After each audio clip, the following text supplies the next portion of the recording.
Auparavant, j'étais responsable sur la section d'Halakha à l'armée et on s'occupait des questions et des réponses sur des sujets divers et variés. De femmes agounot où leurs maris sont portés disparus. Ça pouvait être des questions de Shabbat, de technologie, de systèmes de sécurité, de défense. Comme vous savez, beaucoup de réservistes ont été appelés et moi parmi eux. Et ces dernières semaines, on s'occupe nuit et jour de reconnaître les centaines de victimes qui ont été assassinées brutalement pour pouvoir les enterrer dignement avec sainteté et pureté. Ces derniers jours, je devais mener une équipe de 10 à 12 personnes à faire une mission qui était très très dur. Comment on arrive à mener comme ça un groupe à s'occuper de ça? Je me suis rappelé que la vie de Pessah, il y a une mitzvah spéciale de faire les matzot après-midi. Mais on a déjà l'obligation de pas avoir du chametz dans la maison. Alors, on pétrit la pâte et on fait tout le procédure pour avoir la matzah avec joie, mais avec une crainte.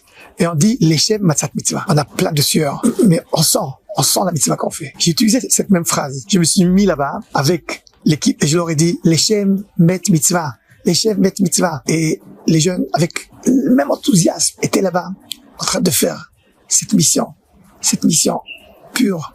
On pouvait voir dans leurs yeux. C'est quoi le peuple d'Israël? Quelle force, quelle union. On était tous ensemble. Il n'y avait pas de différence, ni de section, ni de coutume. On était tous ensemble en train de faire une mitzvah spéciale qui concernait tout le peuple d'Israël. Dès que je terminais cette mission, je devais aller marier un couple qui voulait pas annuler leur mariage, mais ils n'avaient pas le choix. Ils étaient obligés de déplacer leur mariage et faire un petit mariage. Je suis arrivé là-bas. C'est un grand changement entre mission qu'on a fait et tout d'un coup venir et marier un couple. Le Khatan m'a dit, c'était tellement important pour moi de participer à la construction du peuple. Et il y avait une joie extraordinaire. Et j'ai senti comment ce peuple est tellement spécial avec les forces qu'on a, avec l'union qu'on a, avec l'espoir qu'on a. Ce couple-là se sont mariés avec une très très grande joie. Et dans tout ce travail, on a aussi les histoires personnelles, les victimes qu'on connaît personnellement, qui donnent en fait image, tous ces chiffres qui n'arrêtent pas de s'augmenter. On a parlé sur 100, 200, 300, 400, 700, 1000. C'est incompréhensible. Et quand on arrive à un enterrement de quelqu'un qu'on connaît, tout d'un coup on voit c'est quoi une personne. Les premiers jours, j'ai enterré le fils de mon copain, Arav Netan Leleb. C'est un grand Talmid Chacham qui est juge rabbinique en France et qui a enterré son fils qui a été assassiné. C'était un soldat de la division des parachutistes. Ils ont construit là-bas un petit groupe de ultra-orthodoxes et dès que les attaques ont commencé, il a été appelé par son officier pour aller sauver les habitants de Kfar Aza. Il est arrivé là-bas, un des premiers. Il a réussi même à sauver des vies des gens. Mais malheureusement, il a été touché, il a été blessé et il est mort sur place. C'était quelqu'un que je connaissais très bien. Il venait chez nous à la maison. Il aimait la musique. Il aimait aider les autres. Et voilà, une image parmi plus que 1000 personnes qui ont été tuées.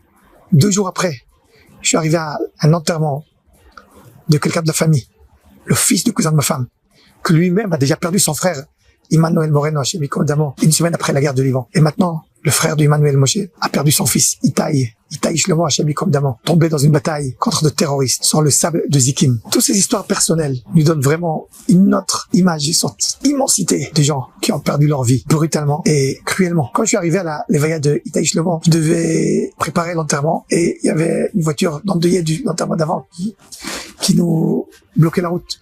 Je suis parti leur demander ce qu'ils peuvent 2 secondes libérer la route. Je vois là-bas un ami à moi. Un ami à moi qui est Rav Shmolutsky. Je lui dis, qu'est-ce que vous faites là? Il me dit, mais j'ai perdu mes 2 enfants. Et voilà. Encore un an. Et encore des personnes et des visages. Des gens qui ont sacrifié leur vie pour le peuple d'Israël. Mais avec toutes ces histoires, on a aussi des points de lumière. Quand on entend les parents d'Itaï Shlomo Moreno, qu'au lieu de dire comment ils sont malheureux, ils parlent comment le peuple d'Israël a besoin de se unir. Quand ils racontent la Messirut Nefesh, comment on est un peuple tellement spécial. Un peuple qui a une unité exceptionnelle. Avec un peuple comme ça, on peut pas perdre. Hier, je suis parti à un mariage de quelqu'un de la famille.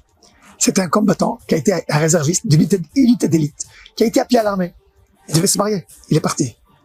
Il est arrivé 2 ans avant son mariage pour se préparer. C'était un mariage extraordinaire. Même le Rav Grossman, le grand rabbin de Migdal HaEmek, est arrivé pour renforcer le couple. Et 2 heures après le mariage, il est reparti protéger l'État d'Israël. Tout le monde peut participer à cette guerre, parce que c'est pas seulement une guerre physique, c'est une guerre morale. Vous voyez tous les petits films qui circulent de partout, qui essayent de nous affaiblir, de nous faire peur. Moi, je vous conseille, ne regardez pas tout ça, ça sert à rien. Essayez de agir. de se renforcer, d'aider les voisins, aider les autres, aider les soldats. Prenez sur vous encore 1 heure d'étude, encore 1 heure de prière. On doit essayer de s'améliorer. Et chaque chose qu'on va faire, chaque action positive qu'on va faire, va donner des forces à tout le peuple d'Israël à gagner cette guerre. On va gagner cette guerre, c'est sûr. Parce qu'Akadosh Baruch Hu dit et nous promet que cette guerre va être gagnée. On vient de lire Bereshit bara Elokim et hashamayim ve'et haaretz, le début de la Torah. Toute la raison que la Torah a été écrite, c'est pour nous enseigner les lois juives. Mais les lois juives commencent dans le cercle de l'année, à Pessah. Et les lois de Pessah, on va les apprendre seulement dans le prochain livre, dans le Sefer Shemot, livre d'Exode. Pourquoi la Torah nous rajoute un chumash entier jusqu'à qu'on commence à parler sur les choses concrètes, des mitzvot concrets? Rashi demande cette question. Et avant de commencer, premier commentaire de Rashi, il a commencé le commentaire sur le chumash par ce commentaire de Rabbi Yitzhak, qu'il y en a qui disent que c'est son père pour l'honorer. Et là-bas, la question qu'il ramène, il dit, pourquoi la Torah commence pas tout de suite avec les lois juives? Et Rashi explique, parce que pour donner réponse à ceux qui vont nous dire, vous êtes des voleurs, vous avez piqué la terre d'Israël. Piqué, mais c'est comme ça. Chaque pays sait que si on conquit un terrain, le terrain il est à toi. C'est sûr qu'aujourd'hui il y a des règlements, la règle de Genève, etc. Mais du moment qu'on a réussi à conquérir une terre, elle nous appartient. Pourquoi on a besoin de s'excuser? Et il ramène un psaume de Tehillim de David Amelech. Koach ma'asav hegid le'amo. Il y a plusieurs réponses à cela. Mais moi, je veux vous partager une réponse qui va nous renforcer un peu. Koach ma'asav hegid le'amo, c'est la force de pouvoir divine. Akadosh Baruch Hu nous l'a donné. Ça veut dire on a dans notre main la possibilité de changer le monde. Des fois, on voit un monde qui a l'air un peu obscur. Tout a l'air de s'effondrer devant nous. Mais non, on a la capacité de tout changer. On a la capacité de se construire, de se reconstruire. Et vous allez voir que Bezrat Hashem, avec tous les tfilotes, avec tous les bonnes actions que le peuple d'Israël fait de partout dans le monde entier, vous allez voir que Bezrat Hashem, Akadosh Baruch Hu va aller avec nous et va nous délivrer de tous ses ennemis qui veulent la destruction. Et on va tout changer à une grande construction, jusqu'à la construction du temple, tout de suite, Bezrat Hashem.